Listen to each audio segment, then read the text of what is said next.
সপ্তাহৰ শেষৰ দিনা আমাৰ চব্জি বাস্কেট এনেকৈ খালী হৈ থাকে। ভয় নকৰিব, মই চব্জি কাটিবলৈ গৈছোঁ আৰু এইফালে মই বুট বইল কৰি লৈছিলোঁ। আজি বুটেই বনাম, যিহেতু শনিবাৰ আজি আৰু আজিৰ দিনাখন একদম শাক পাচলি শেষ হৈ যায় আৰু অহাকালি বজাৰ কৰা হ'বই যিহেতু। আৰু বিলাহী দুটা আছিলে, এয়া বিলাহী কাটি ল'লোঁ এনেকৈ পিচ পিচ কৰি, আৰু জলকীয়া দুটামান কাটি ল'লোঁ। প্ৰথমতে বিলাহীখিনি ভাজি ল'লোঁ আৰু বিলাহীখিনিত মই এতিয়া বেছিক মছলা দিম, যোনবিলাক মানে ঘৰত ব্যৱহাৰ কৰা হয় আৰু এইফালে মই পানীত মিহলাই ল'লোঁ মছলাখিনি আৰু এনেকৈয়ে দি দিলোঁ।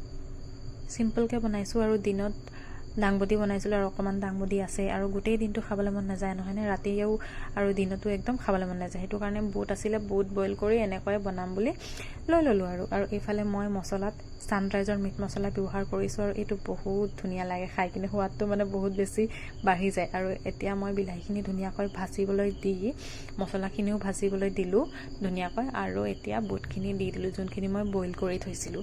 আৰু বইল কৰোঁতে কেৰাহীখন লেতেৰা হৈছিল আৰু মই মাজে মানে এতিয়া বনাবলৈ গৰমত এনেই বেছি কাম কৰিবলৈ মন নাযায় নহয়নে, সেইটো কাৰণে একেটা কেৰাহীতে বনাই ল'লোঁ।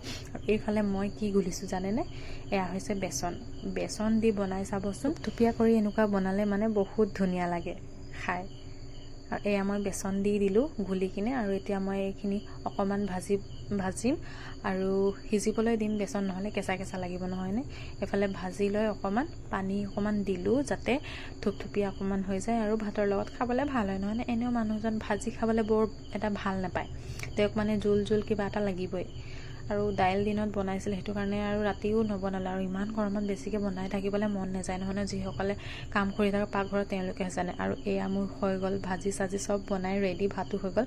আৰু ভাত চাত বনাই মই কামত লাগিয়ে গ'লোঁ নহয়, আৰু বইল কৰোঁতে মানে লেতেৰা হৈ আছিলে, সেইটো কাৰণে চফা কৰি ল'লোঁ। আৰু এয়া কেৰাহী চাওক মই কিমান চফাকৈ ধুই দিলোঁ, সেই একেটা কেৰাহীয়ে হয়। খাই বৈ আকৌ মই গা ধুবলৈ পানী ভৰাই ল'লোঁ, আৰু যি গৰম